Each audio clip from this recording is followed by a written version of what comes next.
most ruthless part of this woman is not that she dared to refuse an emperor, but that she knew full well that once she fled, the entire desert would bleed for her, and yet she still refused to bow. An empire wanted to take her as a concubine, a father died for her, and a tribe was nearly wiped out for sheltering her. If you were Hani, would you hand her over to trade for the safety of your tribe, or would you fight a battle that seemed almost impossible to win for the sake of so-called honor? But what is truly terrifying is that from the moment Kisra ordered her to be seized, this war was no longer about one woman. It was about everyone who refused to kneel. In 7th century Arabia, the shifting sands were colder than the edge of a blade. Hind, the princess of Al-Hira, was meant to live in the royal palace and inherit the glory left by her father, Al-Numan. But with a single command from the Sassanid Emperor Kisra, she was to be transformed from a princess into his concubine. To the empire, this might have been nothing more than an acquisition, but to Hind, it was an insult. To her father, Al-Numan, it was the final line that could not be retreated from before the fall of their kingdom. And so, father and daughter fled into the desert. They had no army, no royal city. Behind them was the hunt of Sassanid cavalry, and before them lay a vast, deathly expanse. The wind and sand lashed against their faces, yet the sound of hoofbeats grew closer. A former king collapsed in the desert. Just as he was about to be overtaken, a stranger appeared. He was neither a knight nor a loyal subject. He was a bandit. Al-Numan begged him for help. They are looking for us. Boss, all I see is an old man in trouble.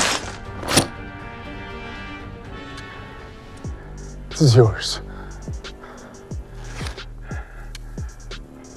There's plenty more gold. In the cave. Please.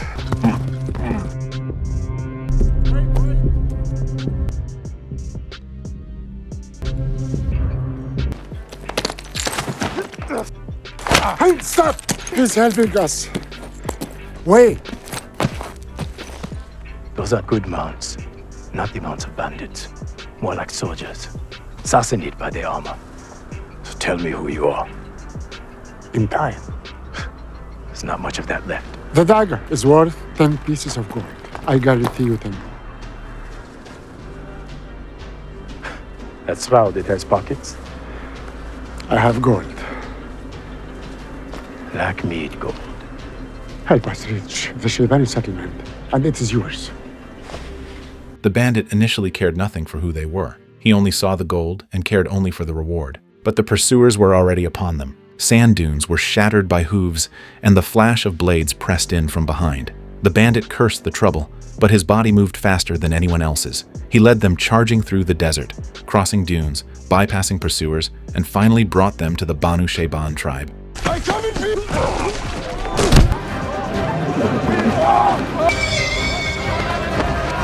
The leader there was named Hani. He knew Al-Numan and knew that the downcast old man had once been the king of Al-Hira. But before the father and daughter could even catch their breath, the Sassanid commander Jalabzin tracked them to the camp and demanded the captives from Hani. Allow me to enlighten you, Chief Hani. That old man is no longer a king, as his appearance makes clear. He's a fugitive, and Al-Hira, liberated from his rule, is now governed by Ibn Qabisa, a loyal subject of the Emperor. So in the name of Emperor Kisra, I demand that you hand over this girl who has been made his concubine. It is you who is the Emperor's home. When these words were spoken, the air in the camp froze. Everyone knew that handing over Hind might buy them temporary peace, but Hind could not endure it. She did not cower behind her father like prey. Instead, she countered on the spot. She was not just scolding an envoy, she was denouncing an entire order that wagged its tail for the emperor. At that moment, blades were nearly drawn. Hani knew that with a single word, the Banu Shayban could avoid the disaster looming before them. A fallen king and a fugitive princess, by any pragmatic calculation, were not worth the lives of his entire tribe. But he also knew that if he handed over a woman who had sought refuge under his roof today, tomorrow, the Banu Shayban would no longer be kings of the desert. They would become nothing more than a group cowering at the feet of the empire. So, Hani refused. An emperor who rules so many lands is perhaps unaware. We, kings of the desert, have never given our daughters to others as tribute, not even to pharaohs or Caesars. You may go in peace. Jalabzin had no choice but to leave. But what he took away was not failure. It was the prelude to a war.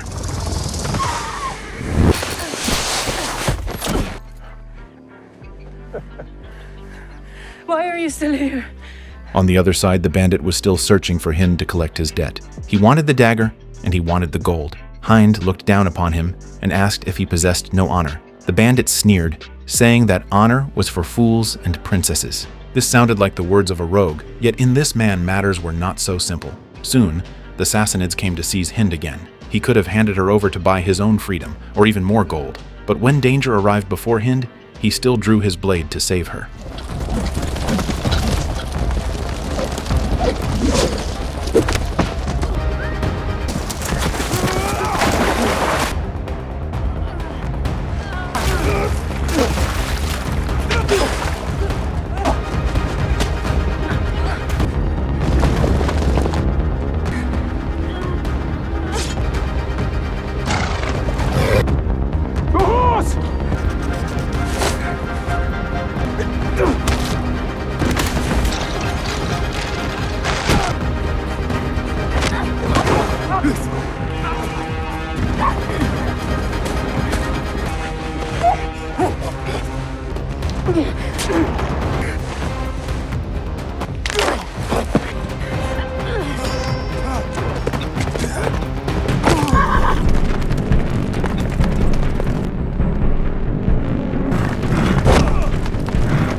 Then Shaibani will pay! To Tashafon! 9 Sassanids died on the lands of the Banu Shayban. There was no turning back. At this, the Banu Shayban were thrown into a panic. It was easy enough to kill a few pursuers, but enduring the full wrath of the empire was a different matter. Some said the bandit deserved to die for bringing bloodshed into their camp. Others said Hind was a curse, the one who brought the devil into the desert. Hani's brother, Asif, erupted immediately. You let in outsiders like meats and pitted us your tribe against an empire. Your tribe, brother. For what? Asif! You expect us to lay down our lives for others, not of our clan. You act like an enemy to your people.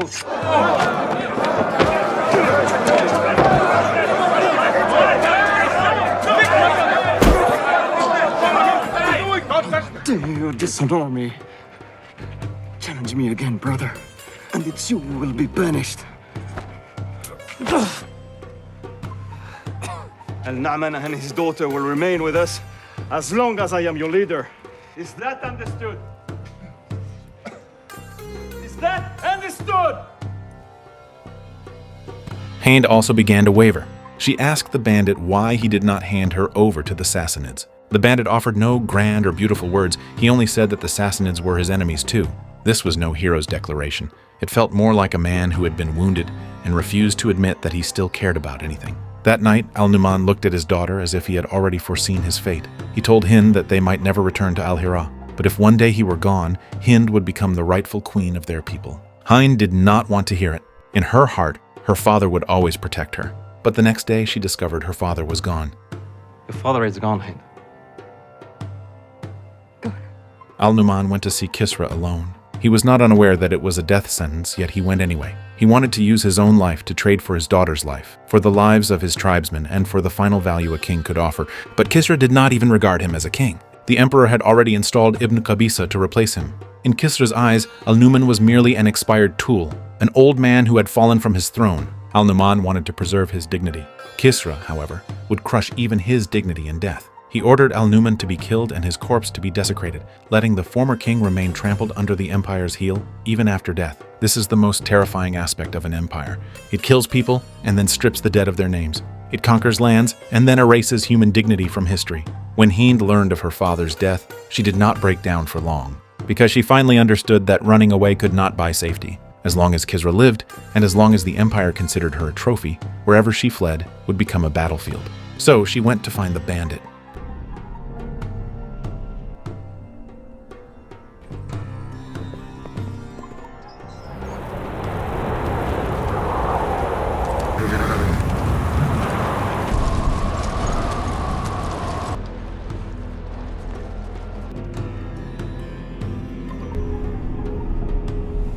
She handed him her father's dagger and said it was his due, but the gold had not yet been paid, so he would have to take her home. The bandit thought she had gone mad. Back to Al-Hira, that city was already under Sassanid control, and her father had died specifically for resisting them.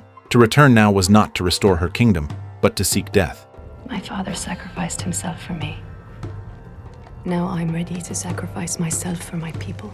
You will ride faster alone. We will ride further together. I will take you.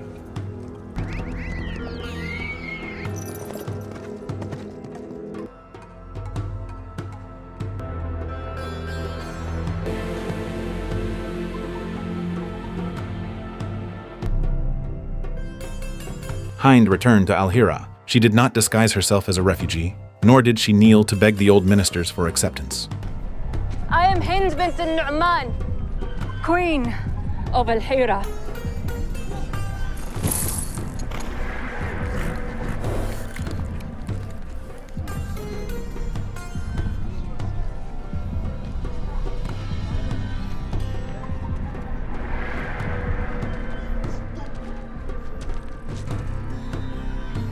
I'm here to reclaim my father's throne. The people in the city were silent at first, because fear had already taken root in their bones. After the Sassanids arrived, the throne was replaced and dignity trampled. Many had grown accustomed to bowing their heads.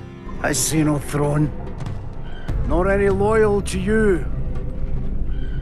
Any last words before I deliver your heads?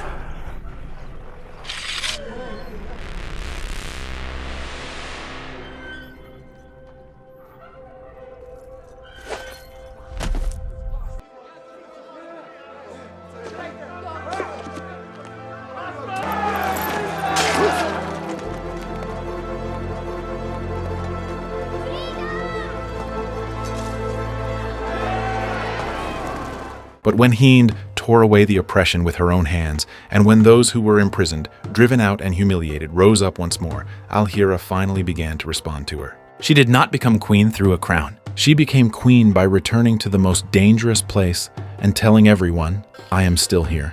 But the Al-Hira she reclaimed was no longer the home of the past. The Sassanids had destroyed too much.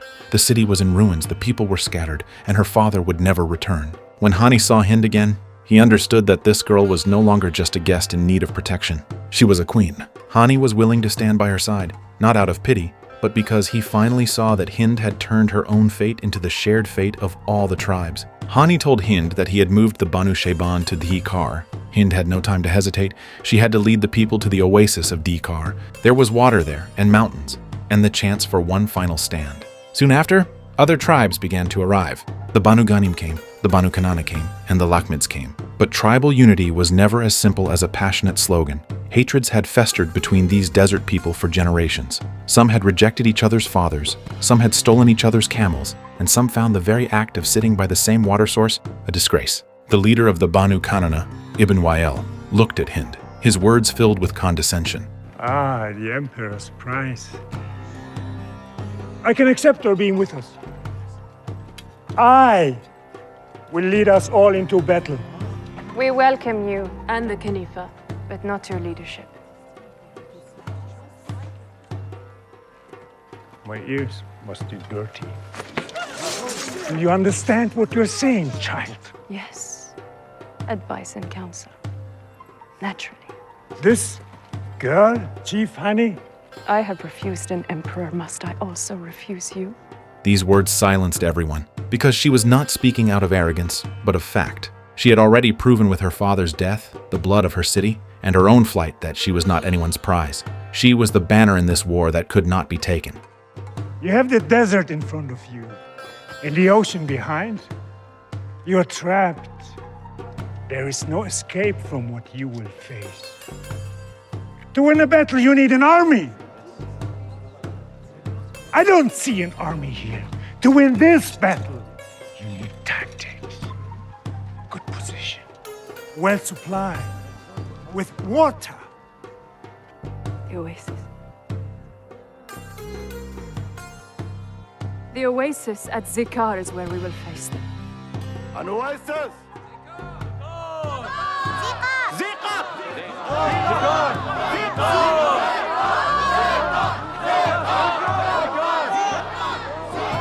Well plate, Queen of Al-Hira. Thank you, Ibn Wa'il, for your counsel. The Imperial army was too vast, their armor too thick, their cavalry too fast. If they simply compared numbers and equipment, these makeshift allied tribes had no chance of victory. But this was the desert. The rules of the desert were not decided by Kisra. They decided to bury the wells outside of Dhikar, making this oasis the only source of water in the vicinity. This way, the deeper the Sassanid army pushed, the more perilous their supplies would become. The enemy thought they were hunting a group of tribes, but they were actually stepping into a trap woven of thirst, scorching heat and exhaustion. This battle was not a trade of blood for blood. It was letting the desert strike the first blow for them. But just before the battle, internal cracks widened once more. Asif could not accept outsiders drinking the water of the Banu Shayban. In his view, Dhikar was the land of the Banu Shayban, and the water was the life of the Banu Shayban.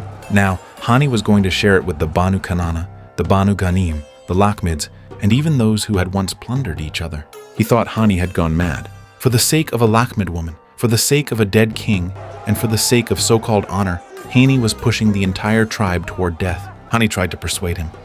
Brother, I need you beside me when we fight. Not against me.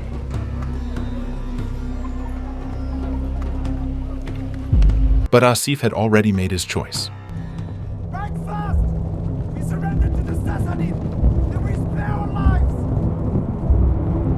He believed that if he only bowed his head, the Empire would spare their lives. He believed that by giving the enemy the deployment and the location of the water, he could trade for a path to survival. This is the most heartbreaking part of the entire film. It is not that some people don't know that submission is shameful. It is just that they fear death so much that they would rather believe a butcher will keep his word. And the bandit, too, was filling in the final piece of the puzzle in his own way. He brought back the Tamim tribe. The issue was that he did not convince them through high ideals. He lied to them, saying there was a massive merchant caravan ahead waiting to be plundered. When their leader Yazid arrived and saw the truth, he was nearly driven to madness. What caravan? That was Kisra's great army. He was so angry he wanted to settle the score with the bandit, but Hind stepped forward. She offered no explanation for the deception. Yazid of the Tazmuri. We are grateful for your allegiance and your men.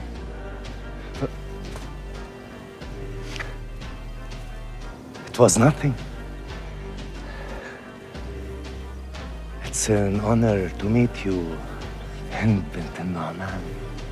Nor did she humble herself to beg them to stay, but as queen, she thanked the Tamim for their loyalty. Yazid cursed the bandit as a liar, but in the end, he stayed, because he also understood that once the iron hooves of the empire trampled over them, if the Banu Shayban died today, it would be the Tamim's turn tomorrow. The battle finally began. The Sassanid army pressed down on Dhikar like a black cloud of steel. Jalabzin commanded the lines, and Ibn Qabisa stood at the front with the Lakhmids who had turned to the empire.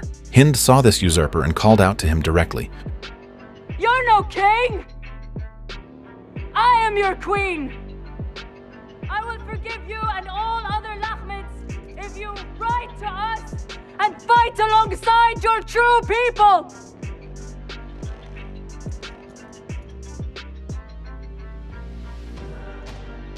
Look around you!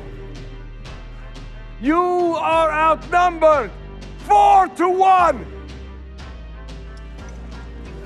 You have raided, robbed, and cursed each other for generations! And yet today, you ride together as one? Do not be fooled! There's nothing that unites you! This was the final battle for hearts and minds. But the Empire would not grant them much time. The Sassanid army began its advance. Hani ordered the Banu Shayban to hold the left flank, the Banu Kanana to hold the center, Hind and the Lakhmids to stand in the first line, and the Banu Ghanim to wait as a mobile force for the opportunity to strike. The first wave of impact was like a hammer striking a wall of sand. The Allied forces held their ground with shields and fought back with arrows, but the disparity in numbers was too great. Sassanid cavalry flanked from both sides, and heavy infantry pressed the center, slowly tearing the defenses of Dhikar apart.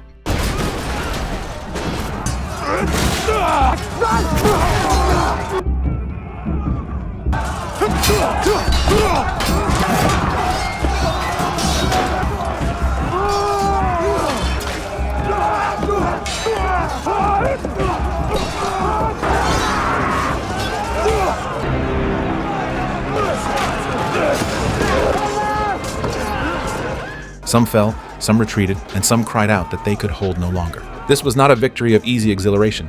Every line held was like using one's life to plug a river that had burst its banks. The Sassanids knew clearly that if they broke the lines and seized the oasis, the tribal alliance would collapse. But the alliance also knew that as long as they held Dhikar, the greater the enemy's numbers, the more terrifying their attrition would be. This was a war of who would break first. It was not about who was braver, but about who could swallow their fear and stand for just one moment longer. Hani was seized by the Sassanids. Seeing the situation crumbling, Hani wanted to sacrifice himself. He knew that if he handed Hind over, the enemy might cease their attack. At the very least, in that moment, he could use his life to fight for a sliver of opportunity for her. Hind understood that if she were handed over now, her father would have died in vain, Al-Hira would have been reclaimed for nothing, and the alliance of all the tribes would become a joke. She was not standing there to save her own life. She was standing there to prove that some things cannot be bartered away.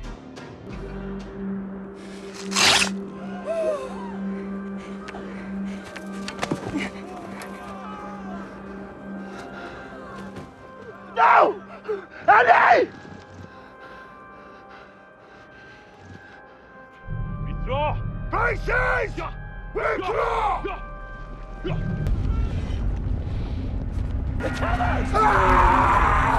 The Sassanid army continued to press on. The alliance could only unleash their final tactic: camels. They covered the eyes of the camels, sending the terrified beasts charging into the enemy lines. Sand and dust exploded. The cavalry descended into chaos, and the once orderly Sassanid formation was finally torn open. The Banu Ghanim seized the chance to charge. The Banu Kanana held the center line. The Tamim also fought their way into the battle. Those tribes that had once cursed each other, plundered each other, and looked down upon each other, finally stood together in that moment. It was not because they had suddenly grown to love one another. It was because they had finally seen clearly that the empire would not distinguish who was a Shaybani, a Ghanem, or a Kanani. In Kisra's eyes, they were all sand that could be crushed underfoot. On the other side, Asif led those who had surrendered toward the water. He thought he had finally chosen the right path. As long as he could drink the water and give the intelligence to the Sassanids, he would live. But he looked down and saw that the water could not be drunk. Someone shouted that the water was poisoned. Stop drinking! Asif thought he had chosen a path to life, but the poisoned water sealed that path shut. His betrayal had not bought him safety. It had only pushed him toward a more ignominious end. They thought they were facing a scattered group of tribes, never expecting that the true enemy was the land itself. Kisra could send iron armor, install puppets, murder kings, and desecrate the dead, but he could not force the desert to bow. Nor could he force a woman who had lost everything to feel fear again. When the Sassanid army began to collapse, the significance of the Battle of Dhikar exceeded the outcome of a single battle. It proved one thing: people whom the Empire looks down upon, once they stand together, are no longer prey.